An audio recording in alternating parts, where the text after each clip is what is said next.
Hi, friends. Welcome back. I'm sorry that I missed the last 2 days. Whew, this week has been so busy, and by the time I've gotten home, I've just had no energy left in me.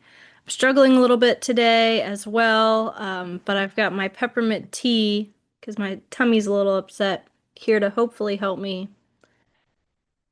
get through chapter 17 of Pax. But I'm happy that you're here joining me.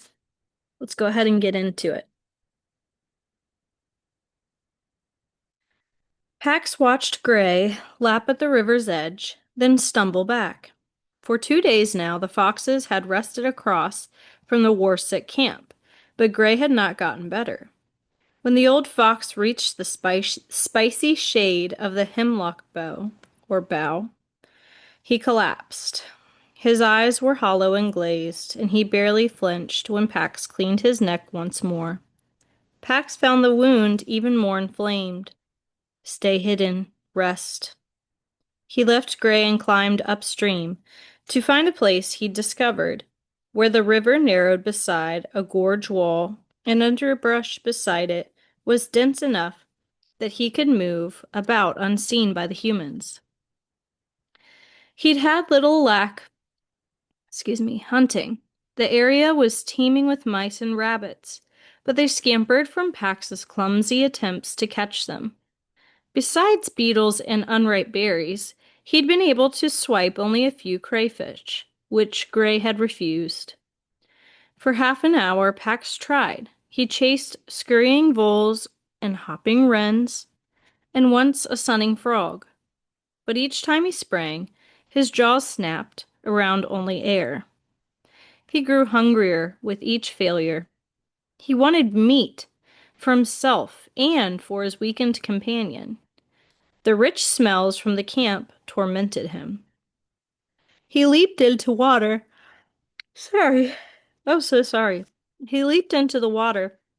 The current was swift there, but midway across, three boulders rested against one another to form a secure perch. From there, Pax had a clear view downstream to the humans. More had come. A few were women, most were men. Pax checked for his boy constantly because the father was still here and because he sensed that his home was not far away. But only full-grown humans appeared. I'm gonna have to pause because I can't stop yawning. One moment, so sorry. More had come, fewer women, most were men. Pax checked for his boy constantly because the father was still here and because he sensed that his home was not far away. But only full-grown humans appeared. Many of them were in the field now. Some were down near the riverbank, unrolling wires directly across from Gray, which made Pax uneasy. But the soldiers did not seem interested in anything except their labor. Pax had learned their routine. Each morning, two of them entered the tent that his senses had told him was full of food. Then these two would cook at the fire, and the other war sick would gather to eat. Afterward, I am so sorry. Afterward, they all toiled in the field, in the vehicles, unloading more and more machinery. But no one went near the grub tent until dusk, when the same two would cook the evening food, then call the others to gather. It was mid-afternoon. Pax watched for a while longer to be certain the war sick were occupied, then crossed over the remaining span of rushing water along a fallen tree. Belly to ground, he made his way across the ridge to a spot above the old mill. There, he paused to survey the scene. Three men were positioned at the encampment just below him. They huddled over new equipment on the south edge of the mill, where two thick walls met. The rest of the humans were in the field. Some rolled spools of wire to the holes they dug near the riverbank. Others lowered boxes into these holes, then shoveled dirt over them. Two pairs had crossed the river.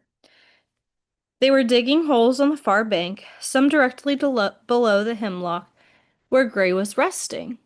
Pax knew that the humans would not scent Gray, and that Gray would not venture out while they were near. Still, he bristled in anxiety. He would move the wounded fox to a safer place tonight. Pax darted to the north edge of the mill ruins near the tents and vehicles. There, a birch tree angled out from the stone wall. Pax stopped short. He had been here before. This place, the tree with its peeling white bark, the walls, the field below scented with wild onions and timothy grass, and the faintest odor of tar. I wanted to pause because timothy grass is the type of grass that my pet rabbits eat. Kind of cool. He recognized them all. He'd been here with his boy long ago as a kid. The scene returned. Sticks. Peter and three other boys had rushed each other from these stone walls, whooping and brandishing sticks. They'd been laughing, but those swinging sticks made Pax uneasy. He'd shadowed Peter yipping at the other boys when they came too near, until Peter had tied him to this very tree. Pax had whined and chewed at the rope the rest of the afternoon. Peter had been here. Pax sniffed the tree and the base of the wall thoroughly, but he could find no trace of his boy now. The war-sick men, though, their scent was everywhere, strong and dangerous. Pax's gut tightened. He checked the tents until he was certain there was no movement around them. Then he made a dash for the grub tent. At the corner he paused, checked again, then slipped under a flap. Inside, meat hung above tables heaped with onions and potatoes, a bonanza for his taking. Pax sprang and seized a joint of ham, tearing it from its hook, and darted out of the tent with the heavy prize in his mouth. He ran hard uphill, behind the walls, and back through the shrubbery wood. At the river, he dropped the ham and gulped down a meal of the salty meat.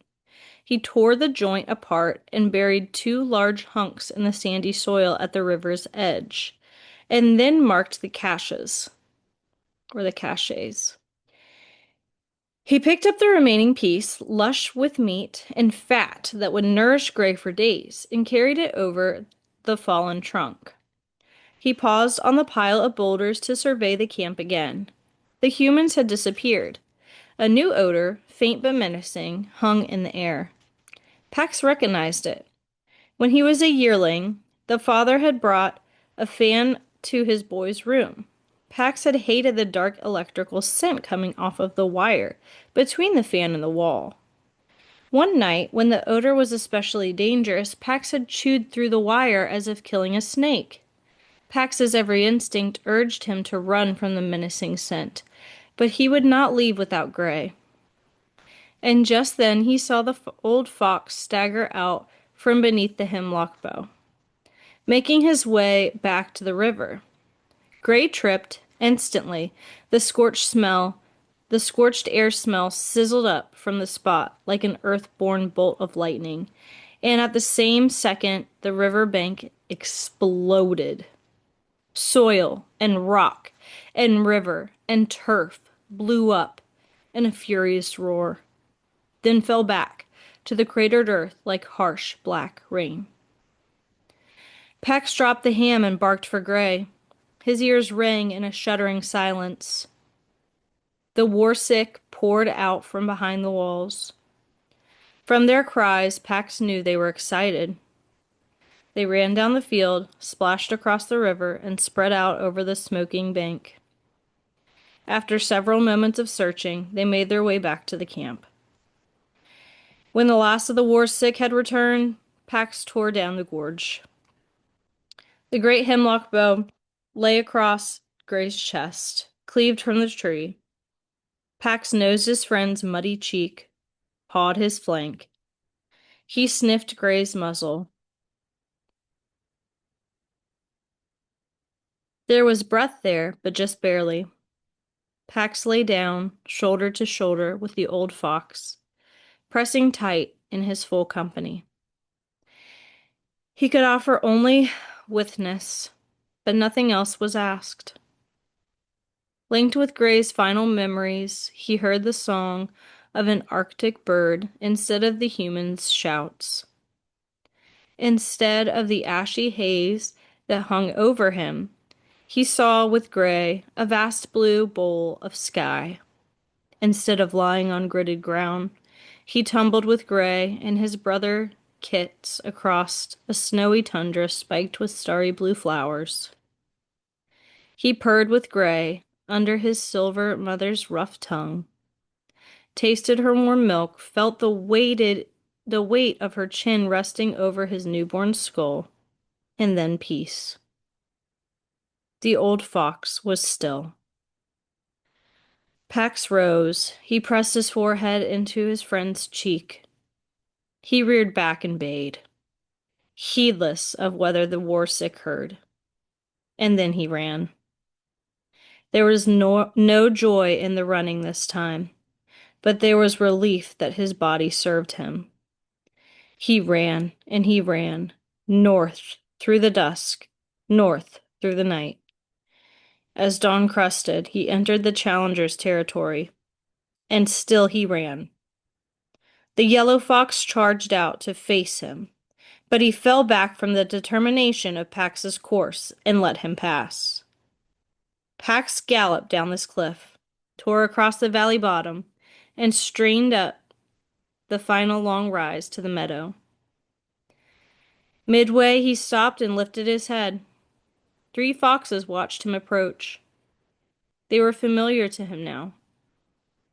Gray's mate, still big-bellied with kits, Runt, half her size, nearby. Bristle did not stand with them. Her bright fur shone at the base of the large pine that towered over the meadow, the pine under which her sister had died. The scent of Gray's death was on Pax's fur, but the foxes knew already. Pax padded up the rest of the way.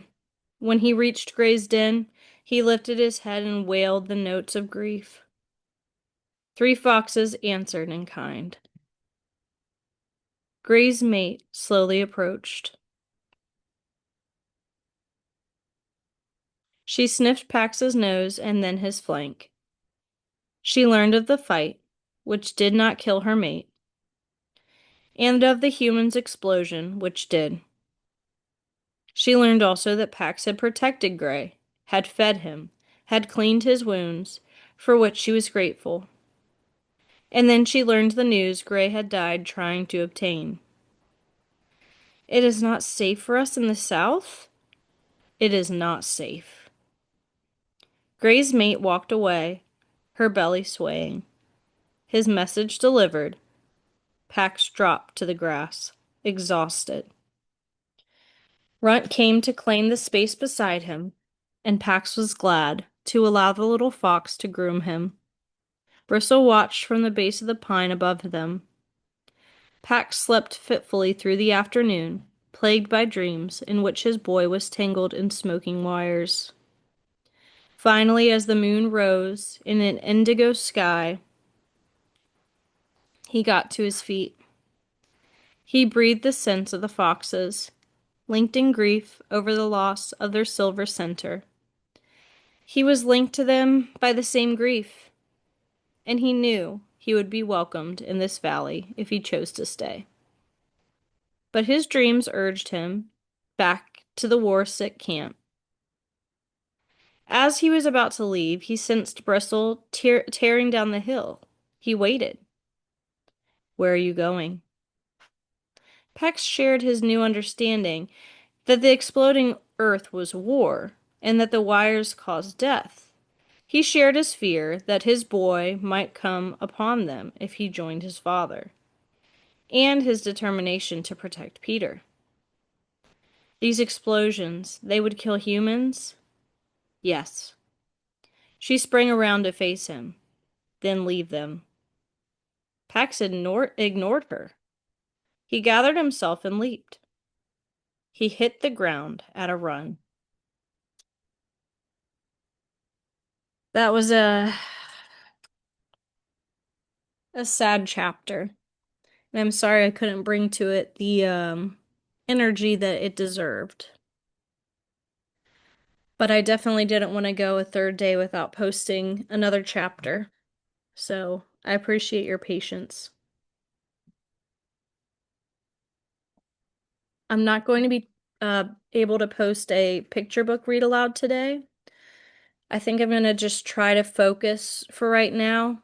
Again, things have been very busy on getting a chapter of packs out each day for the time being. And then if I have more time, I'll get both each chapter and a picture book out. So we'll take a break from those for now. Back to Packs chapter 17.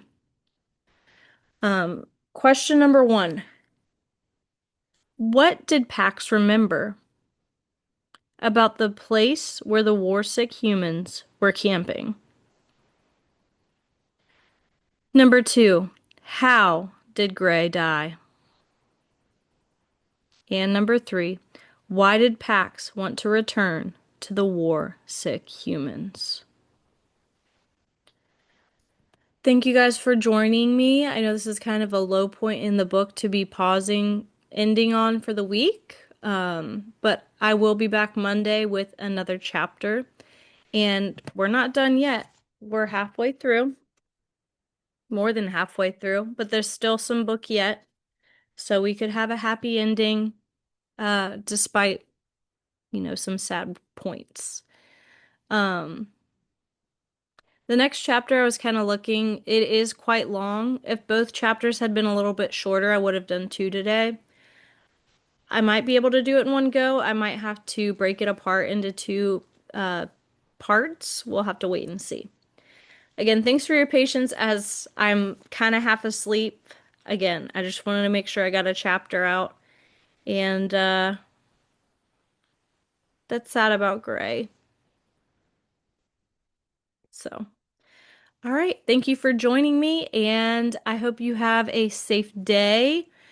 The weather here is still so cold and snowy, and I'm ready for spring. And Puxatawny Phil, looking at you, disappointed. More winter? How about let's have spring come early? All right. Be safe. Um, and I'll see you on Monday. Thanks for joining me. Bye.